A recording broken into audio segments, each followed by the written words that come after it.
I'm going to share with you a story about two different journeys.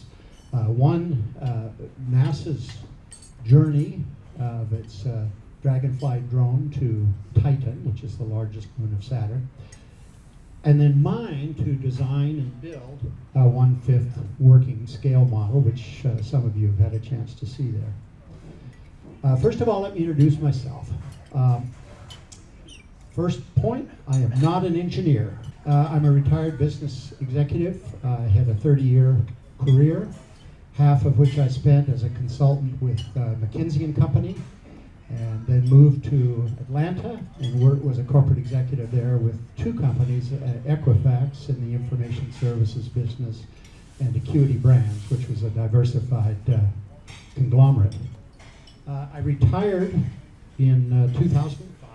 My first passion in retirement was videography, which I did on a pro bono basis, primarily for performing arts organizations and other nonprofits. Since 2008, I've posted about 600 videos on my YouTube channel, Cherokee Rose Productions. And I also have a Vimeo channel, and I have a number of videos there as well. 2013, Mary and I moved to Charlottesville, and I was involved with a number of boards of directors of performing arts organizations there, the Charlottesville Opera, the Oratorio Society of Virginia, the Stanton Music Festival, and a Baroque ensemble called Three Notch Road.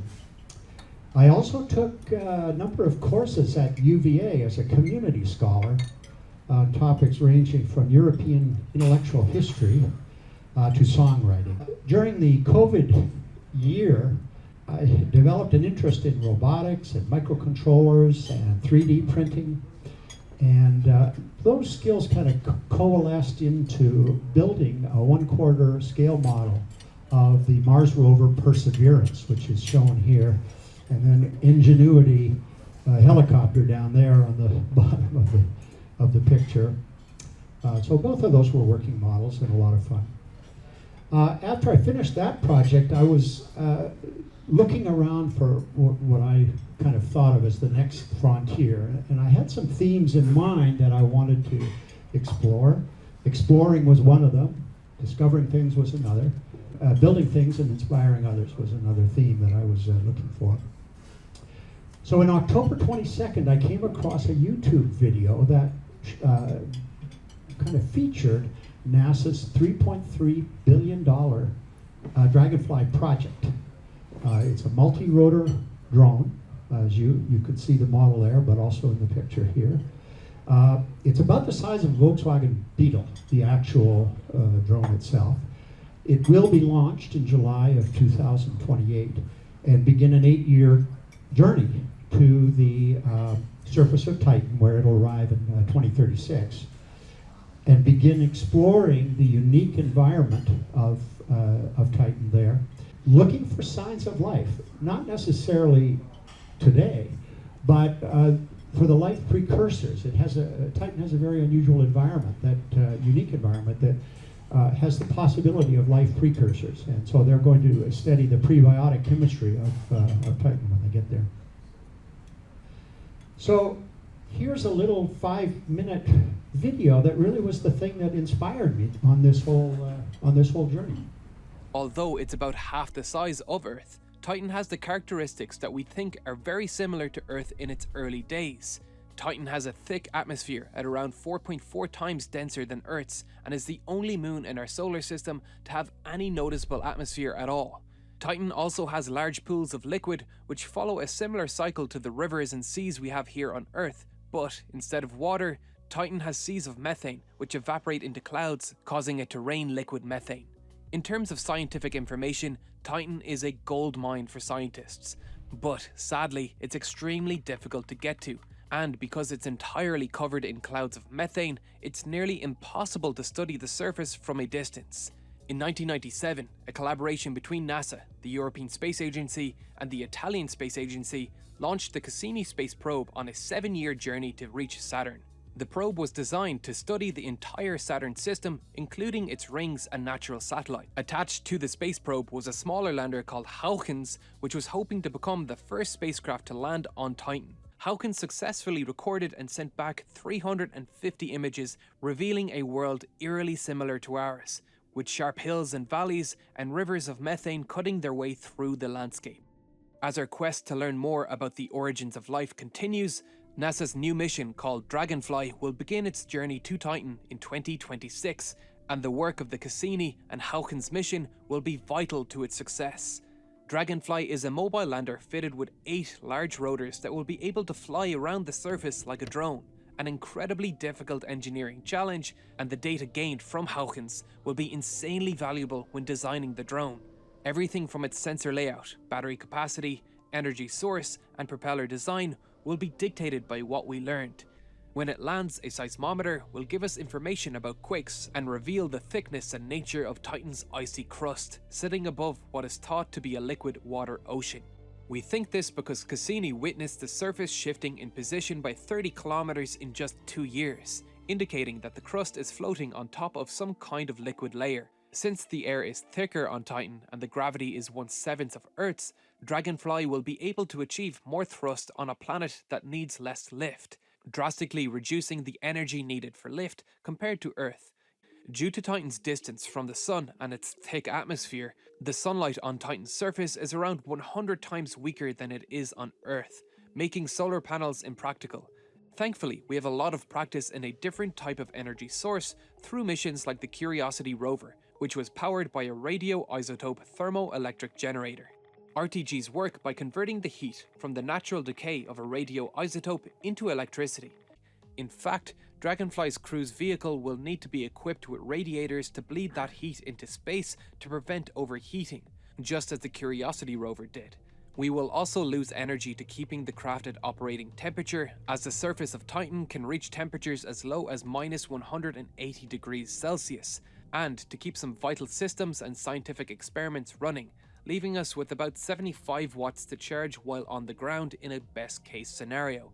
All of our activities will occur during Titan's daylight hours, so we will be aiming to charge our batteries during Titan's nights, which last 192 hours, the same as its daylight hours. So it makes sense to make our battery charge fully in those 192 hours, giving us a 14 kilowatt hour battery. For comparison, a typical Tesla battery is about 75 kilowatt hours. A smaller battery will probably be used, and even a 30 kilogram 3 kilowatt hour battery would provide us up to 2 hours of flight time at 10 meters per second, providing a massive 72 kilometer range. Dragonfly will need to dedicate both precious power and weight to a large high-gain antenna in order to communicate with Earth's deep space network. On top of the additional energy and weight requirements, the average round-trip communication time is around 2.5 hours, making it impossible to fly the spacecraft in real time. Instead, Dragonfly will navigate using its own vision. Much like the self-flying drones we have here on Earth, Dragonfly will use its cameras along with onboard gyroscopes and accelerometers to travel from one point to another. Dragonfly will be trained to identify suitable landing sites that are flat and free from any obstacles like large rocks and rough terrain. With these unique environmental factors, Dragonfly will have a mass of around 450 kilograms with a fantastic range and max speed, allowing Dragonfly to first land in the sand dunes of Titan's equatorial region before eventually making its way to Selk Crater, an impact crater thought to contain all the building blocks of life that we are familiar with here on Earth, and may just give us some clues about humans' ultimate question: how did we get here? So, converting this now down to my Dragonfly mission, my goal was to create an accurate scale model that could fly short missions on Earth. And it had to fly without radio control and without GPS because of the 2-hour communications delay between Earth and Titan. The direct control was impossible, and there are no GPS satellites on Titan, so GPS would not work in that environment. So it had to be able to download and execute missions from a ground control computer and then execute those autonomously. And then to pick up obstacles or find landing sites, it would be guided by LiDAR and 3D camera sensors. So that was kind of the project brief that I'd given myself. To create my model, all I had really was the pictures from that video. And I needed something a little bit more tangible to design and dimension my model. I knew, because I had seen the render in that animation video, I knew that there must be a virtual 3D model somewhere. And sure enough, I found one on TurboSquid, and I bought that for $115. But it was a 3D model then that I could put into a 3D Blender and get the various dimensions of all of the various components. To scale it, I found from the NASA materials that the nose to tail dimension was 3.7 meters, and the width was 3.7 meters as well. So it's roughly a 12-foot square proposition. I chose to build a 20% or 1/5 scale model. It was one that I could accommodate in my workshop and so on.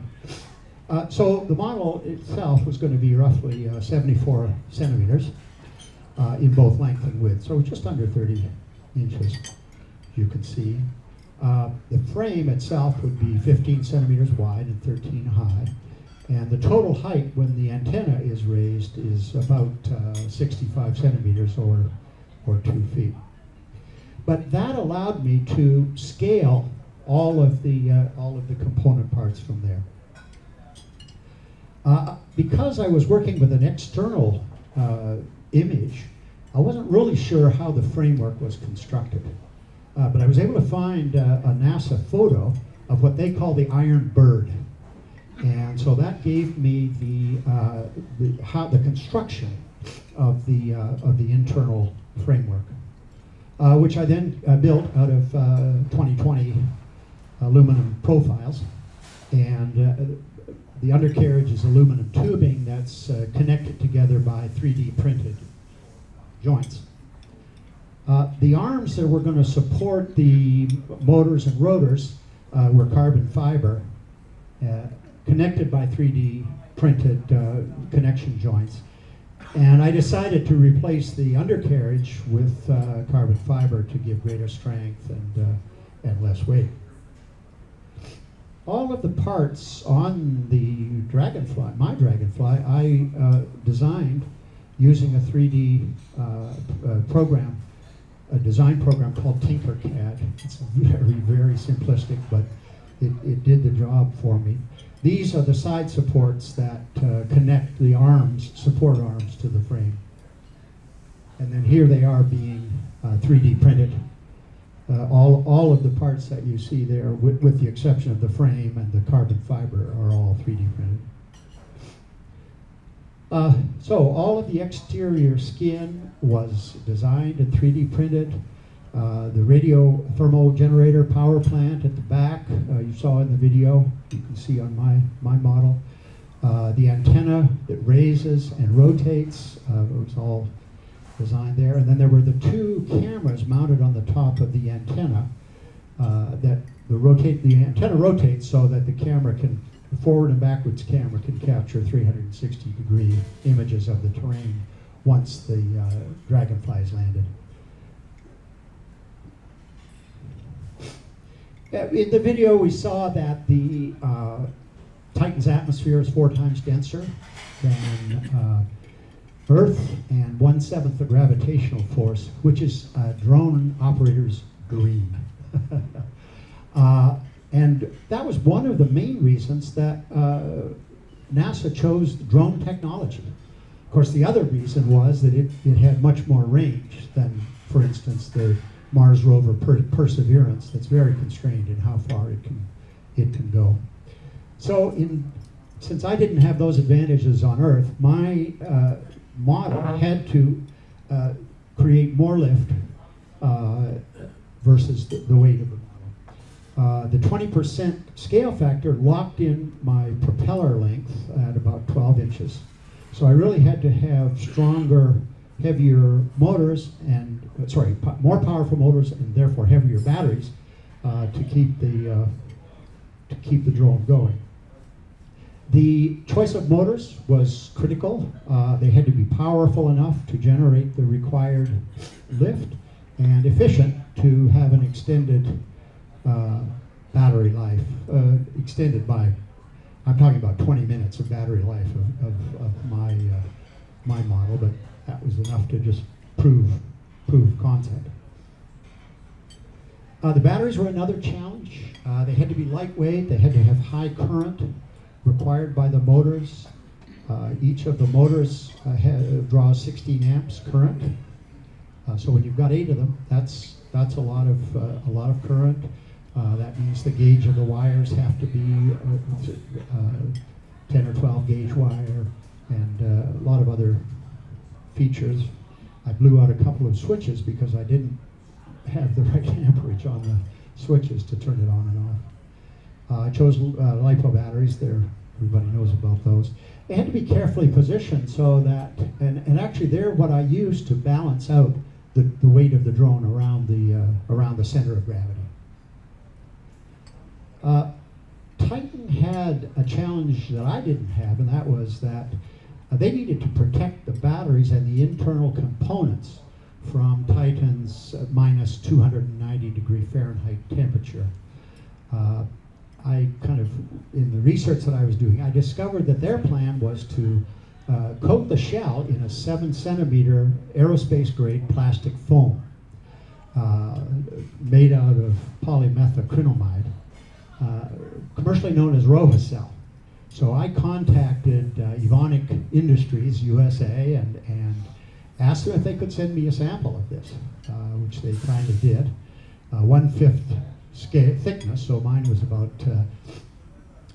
just over a few centimeter, and then installed it in the side panels that I think you can see just on the back side of the batteries and the flight controller there. The weight, estimated weight of the shell, the batteries, the motors, the components came out to be just about 9 kilograms, or about 20 pounds. Some of you asked me how much it weighed. I had 8 motors, each of which were generating about 2 kilograms of thrust. So I had a roughly 2 times safety factor, which is really what you need. Technically, it could be 1 to 1, but that would be very risky. As we saw in the video, the real Dragonfly weighs about 450 kilograms, which is 50 times greater than my model here. At this interim stage, I conducted a backyard flight test. It went up 10 feet, lost control, it crashed badly. And that set me back for several months. But I came to 2 conclusions from that experience. 1, I needed a more forgiving testing protocol. And 2, I needed to partner with an organization that had more technical and engineering knowledge than I did. And I found the answer to both of those in kind of an unusual source, I guess. A professor named Tomonari Furukawa at the University of Virginia in the Mechanical and Aerospace Engineering Department at UVA wanted to get a drone program off the ground, so to speak, and he had his Victor lab was in a dismantled nuclear reactor testing facility that you can see there on the right. And it had a perfect drone testing site in the reactor tower. You can see that on the bottom left. The protected area where the operator would fly from, and then the large 30-foot clearance on the ceiling and circular design. They also had several students there that were interested in drone technology. And so I became a part-time teaching assistant at the MAE department, and was able therefore to use the testing facility I put safe in quotation marks for reasons that you'll see in just a second.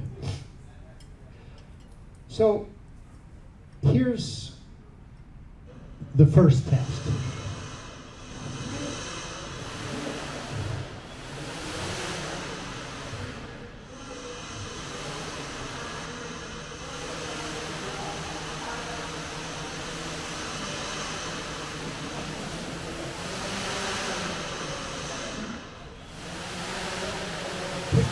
To help you understand what's going on there, I'm going to give you a very quick tutorial on the aerodynamics of drone flight.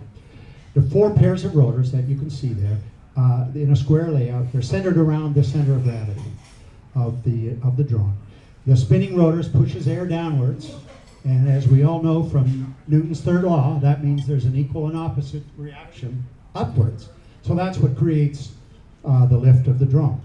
And so in the scenario of level flight, all 4 of the, or 8 of the drones are moving at the same speed and in the correct direction. The more speed to the motors, the more the lift, and then the opposite is true with less speed. And then to hover, the lift of the rotors is just equal to the weight of the drone itself. So in the video that we saw, we discovered when we got it on the ground that the left top rear motor was turning in the wrong direction. So in effect, it was counteracting the effect of its twin down below, and so there was not the appropriate degree of lift on that rear left side, which explains that counterclockwise toilet boating. So it's all very straightforward, but it's easy to make mistakes. But it was easily corrected, as we'll see here in just a second. Okay, I've talked about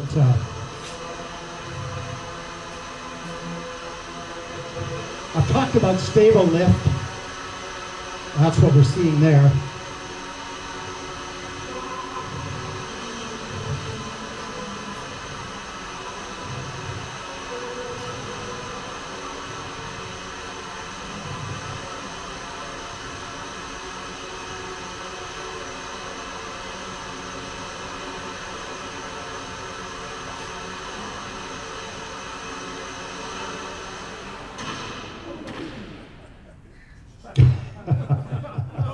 Oh, okay.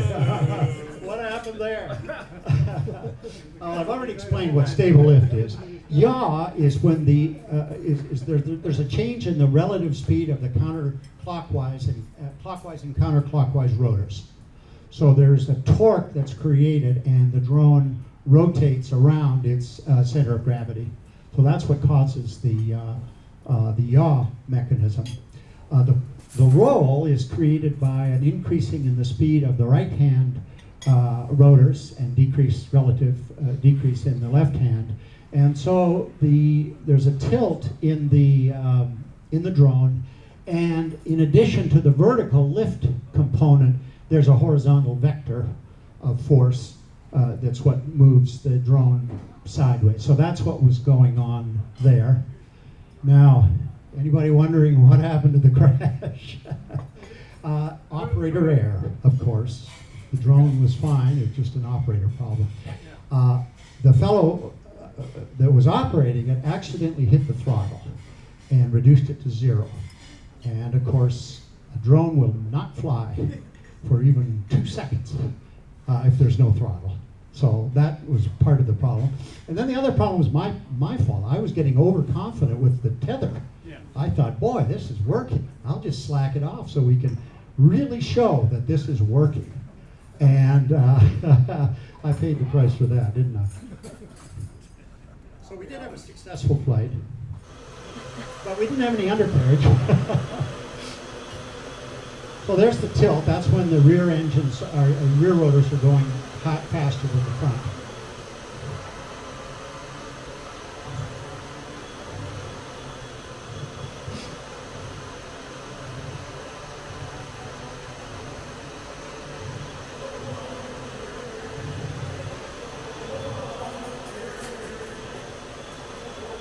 So that's where we decided to declare victory and head home. The next phase of this is going to be autonomous flight. You saw that was radio-controlled flight. It will have no remote. Remote control, radio control, no GPS. So I need an autonomous navigation system that will incorporate LiDAR, which is the black circular disc on the top there that you see. That rotates 360 degrees, and with the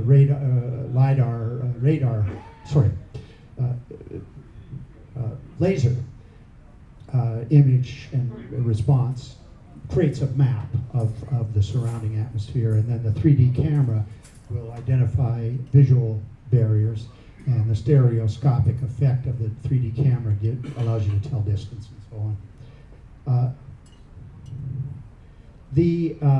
There's an onboard Raspberry Pi computer, if you can see on the left-hand side there. That's what downloads and executes the missions from the ground control computer.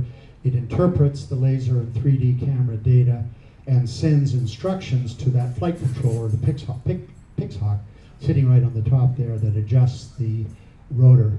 The frequency of instructions to the rotors is 400 hertz. So every 400th of a second, there's an instruction. So it's constantly, to all intents and purposes, adjusting the speed of the motors. I haven't achieved autonomous flight. It's yet to be programmed and tested, but it's on the works, and I've got some friends at the UVA lab that will help me with that. So here's the finished product. This is the case where the radio antenna is stowed. This is the finished model when the radio antenna and the cameras have been deployed to their vertical position. So this would be in landed mode. So in conclusion, just go back to NASA's mission here, because I think this was really quite interesting to me. Their vision of exploring secrets of the universe for the benefit of all. And that really drives their mission of exploring the unknown in air and space, innovating for the benefits of humanity, and inspiring the world through discovery. And really, in their Dragonfly mission, each element of their mission, I think, comes to life. The groundbreaking endeavor is designed to explore the prebiotic chemistry, search for signs of life or its precursors. It really exemplifies how NASA is pushing the boundaries of what is possible. Their work, it not only contributes to scientific knowledge, but its creativity inspires individuals around the world. And I'm one of them. I was really inspired by this, as you can tell. So now on my personal mission, retirement, I have a very simple personal mission: to find what brings me joy and to share it with others. And I really got joy from building my Dragonfly, pushing my own boundaries of creativity and engineering, and yes, perseverance, dealing with failure. I got lots of experience in that. And exploring unknown territory, not in space like NASA's doing, but in my own sort of personal learning journey. I was exploring unknown territory and microcontrollers and drone aerodynamics and autonomous flight. And the joy comes not just from discovery, but sharing the journey with others, which is one reason I was so delighted to be here and to share this with you all, because it really is something that is exciting and inspiring, and I'm quite proud of sharing my learning, not only with the students that I work with at UVA, but even my family. These are grandkids, as you could probably tell, and here we are at the drone lab at UVA, and I got them quite interested in what I was working So in many ways, NASA's mission and mine align with each other. They're both about exploration, theirs on a cosmic level, mine on a personal one. Both aim to push the frontiers of knowledge, capability, and creativity. Both strive to share with others through scientific discovery that gets shared, and also my sharing the joy of creation. So we may operate on different scales. That definitely is true. But our missions are united by the same drive: to explore, to innovate, and to inspire. Thank you very much for listening.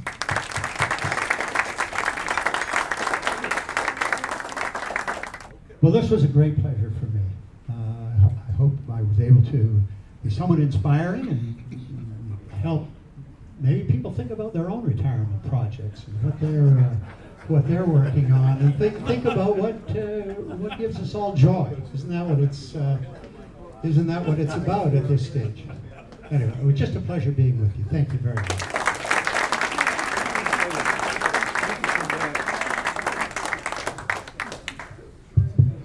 Stewart, thank you. You've messed around and raised the bar on us. That's not fair. Stewart, thank you very much for that enlightening and interesting presentation. You know, what's really interesting, we're very proud of all of the guest speakers that come and talk to us here at the Capital Club. And what's really interesting, they come with a particular perspective and skill and experience. And you have really made this different. You come from the arts, you come from business, now you're into the science, and now you're into STEM, and you go back and forth. And that's really fascinating, because I think it really defines what intellectual curiosity is all about, and you have doggone sure nailed that. This is very, very interesting, and as we look at space exploration and what's coming in the future, this gives us hope that we can go home now and try to find something more useful to do other than the things we typically do after these meetings, which is go home and take a nap. So, well done, and thank you very much for traveling to Charlotte. All right, gentlemen, it's that time of day. Let's go home and find something of interest to do, much like Stewart. We'll see you next week.